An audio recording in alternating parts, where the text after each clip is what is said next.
Hi friends, ഇന്ന് നമ്മൾ ഉണ്ടാക്കാൻ പോകുന്നത് ബീഫ് കറിയാണ്. എല്ലാവർക്കും വീഡിയോയിലേക്ക് സ്വാഗതം. അപ്പം ബീഫ് കറിക്കായി നമ്മൾ ആദ്യം ഒരു 2-3 ഉള്ളി എടുത്തിട്ട് അരിയുക. നല്ലോണം സ്ലൈസ് ആക്കിയിട്ട് അരിയുക. 3 ഉള്ളി എടുത്തിട്ടോ, ഞാൻ ചെറിയ ഉള്ളിയായിരുന്നു, അതുകൊണ്ട് 3 എണ്ണം എടുത്തിട്ടുണ്ട്. പിന്നെ തക്കാളി 2 എണ്ണമാണ് എടുത്ത്, 2 തക്കാളിയും അതുപോലെ ചെറിയ പീസാക്കിയിട്ട് അരിയുക. 3 ചെറിയ ഉള്ളിയും 2 തക്കാളിയുമാണ് എടുത്ത്. പിന്നെ അതിലേക്ക് ഒരു പച്ചമുളകാണ് എടുത്തത്.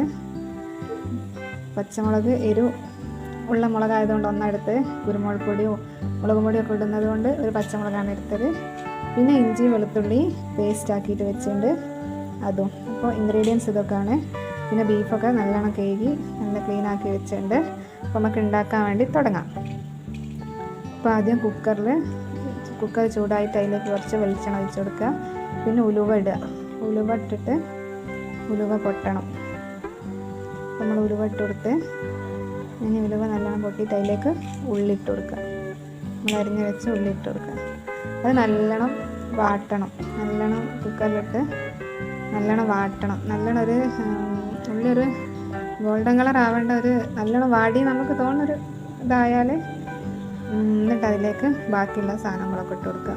ഉള്ളി കഴിഞ്ഞിട്ട് തക്കാളി ഇട്ട് കൊടുക്കുക, ഇഞ്ചി വെളുത്തുള്ളി പേസ്റ്റ്, പച്ചമുളക് ഇതെല്ലാം കൂടി ഇട്ട് കൊടുക്കുക. എന്നിട്ട് നല്ലോണം വാട്ടുക. നല്ലോണം വാട്ടിയിട്ട് മസാലപ്പൊടികൾ ഇടുക. തക്കാളി ഇട്ട് കൊടുത്തിട്ട് നല്ലോണം വാട്ടുക. നല്ലോണം വാട്ടിയിട്ട് നമ്മൾ ഇതിൻ്റെ ഒരു പച്ചമണം മാറുന്ന വരെ ഇതാക്കുക. ഇതിൽ വാടുന്ന വരെ തക്കാളിയും ഉള്ളിയോ ഇഞ്ചി വെളുത്തുള്ളി പേസ്റ്റ് ഇതെല്ലാം കൂടി ഒന്ന് യോജിക്കുന്ന വരെ നല്ലോണം നമ്മൾ വാട്ടുക. അതിന് നമുക്ക് മസാലപ്പൊടികൾ ഇട്ട് കൊടുക്കുക. ഫസ്റ്റ് തന്നെ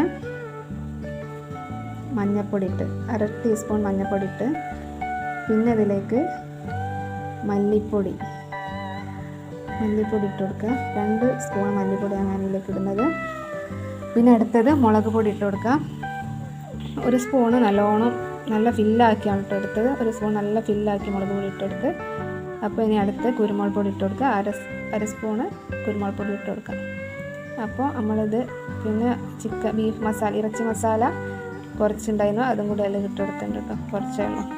ഇത് നല്ലോണം നമ്മൾ വാട്ടുക. നല്ലോണം മസാലേൻ്റെ പച്ചക്കുത്തൊക്കെ മാറുന്ന വരെ നമ്മൾ വഴറ്റി എടുത്തിട്ട് പിന്നെ ബീഫ് ഇട്ട് കൊടുത്തിട്ട് ബീഫ് നല്ലോണം ഇതിനോട് യോജിപ്പിക്കുക, മസാലകളോട് യോജിപ്പിക്കുക. ബീഫ് നല്ലോണം ഇളക്കി നമ്മൾ ഈ മസാലയിലിട്ട് യോജിപ്പിക്കുക.